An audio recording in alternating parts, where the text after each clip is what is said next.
Oy vey, oy vey. I'm back from my endless slumber once again because someone can't fucking learn a lesson. I'm still writing on a video script that covers the events that happened throughout 2017 and 2018, and working on 3 term papers. But of course, these guys forced me to write up a short script at 9 PM about what the fuck they've done now. I thought the beaverhouse sharing their nude photos publicly on Discord was the dumbest they do, and they would learn. But of course, life couldn't be that nice.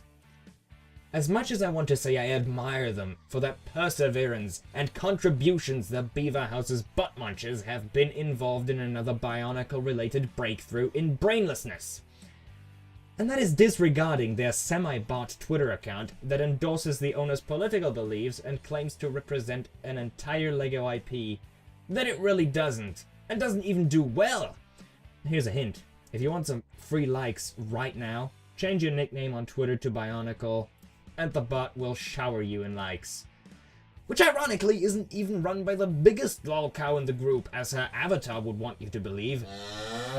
They may have actually been involved in a somewhat criminal offense this time.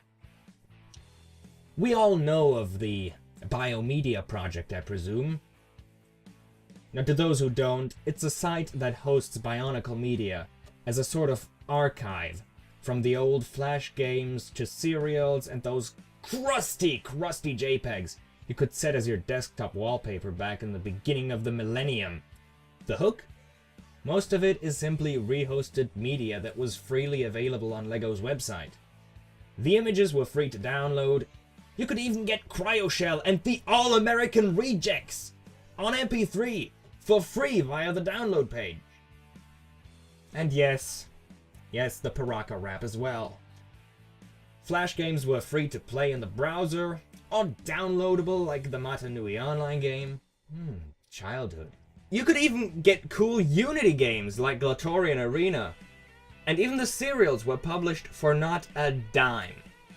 What the BioMedia project essentially did, for the most part, was rehost freeware. Until just earlier today, when they added a new category for things to download called retail games. Yep, from Beaverhouse's restored Legend of Matanui and the first Bionicle game, Tales of the Tuhunga, all the way to Bionicle Heroes and the G2 Android games.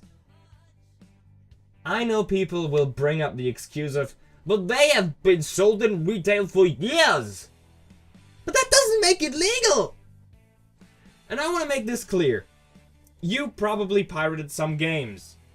I walked in and out of Emu Paradise when I still had the chance. Yeah, fuck Nintendo for not localizing F-Zero Climax. We all have done it at one point, even if just to play Mother 3. But so proudly boasting this, and posting it around on Twitter and what have you, is probably not the smartest move. And what was the name attached to the first few tweets teasing this? Liam! And now I wouldn't doubt for just a second that this Liam here may just be our little slut from the unshaved pussy shack.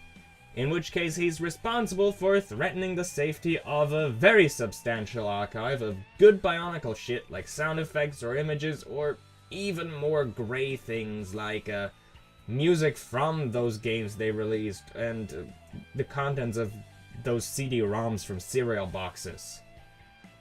But why do I believe they are threatening the BioMedia project? Considering the system with the most Bionicle games was the Nintendo Game Boy Advance, and Nintendo were the ones who kicked Love ROMs to the curb and made Emu Paradise shit its pants, I'm pretty sure the Reginator and Mr. Furukawa wouldn't hesitate a moment to take action against our little haven of resources, and neither would the other companies involved, such as Traveler's Tales, THQ, and EA, who made the first 3 games. Now, while these games are unofficially considered abandonware by LEGO, I think those big-name companies that hold the license for those titles and help develop them would maybe beg to differ. Then again, it seems Nintendo and EA aren't the only money-grubbing sleazebags in the ballpark on this game day. since I've heard reports of the Palais of Pilius Punani attempting to make mad dash on Kickstarter by trying to fund a collector's edition of our beloved Matanui Online game with a monetary goal of $2,000, of which there were 83 raised before the project was cancelled by the creator, or as Liam himself worded it, temporarily cancelled until they got legal approval from LEGO, because apparently their little stupid project had caught the attention of Reddit, and Reddit went to LEGO and said, hey yo, do you know about this shit? Now what does LEGO say about this? According to an alleged comment by a LEGO employee on the Ambassador forums, unless a project is being done for profit, you'll probably never hear anything from LEGO's legal team. Now I'd say $2,000 isn't a lot in terms of games, but it's still a profit. And these guys are absolutely retarded. Look, I have nothing against selling things like custom masks, as long as they're not stolen, Vaki 6, or trying to keep a property you loved alive, but trying to make money off of something you don't own the rights to, or so blatantly committing an act of piracy is just flat out retarded. I'm not gonna pretend there's supposed to be a moral here this time. I just want to let you, those few people in the community who possess a fucking brain, know how stupid this guy and his posse are. Now they'll see this video and blame my anger on things that I apparently have done to them and how I am salty about their success, but I don't give a shit.